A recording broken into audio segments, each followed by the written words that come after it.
ஆச்சி குழம்பு மிளகாய் தூள் வழங்கும் மணி செய்திகள். இணைந்து வழங்குபவர்கள் அரசன் சோ.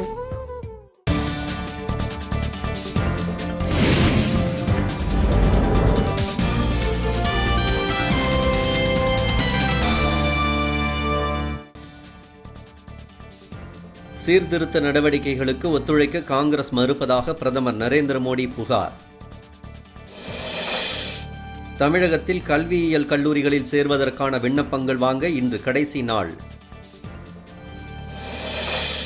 செங்கோட்டை அருகே புதூரில் தானியும் மகிழுந்தும் நேருக்கு நேர் மோதிய விபத்தில் 5 பேர் உயிரிழப்பு. பரமக்குடியில் நாளை இமானுவேல் சேகரன் நினைவு நாள் அஞ்சலி. ஆளில்லா வானூர்தி மூலம் காவல்துறை கண்காணிப்பு. நீர்பிடிப்பு பகுதிகளில் கனமழை பெய்ததால் மேட்டூர் அணைக்கு வரும் தண்ணீரின் அளவு 6086 கனஅடியாக அதிகரிப்பு. கடத்தலை தடுக்க தென்காசி அருகே தமிழக கேரள எல்லையில் அதிநவீன ஆய்வு நடுவம் திறப்பு. அறந்தாங்கி அருகே சொத்து தகராறில் தாயை அடித்து கொலை செய்த தனையன் கைது.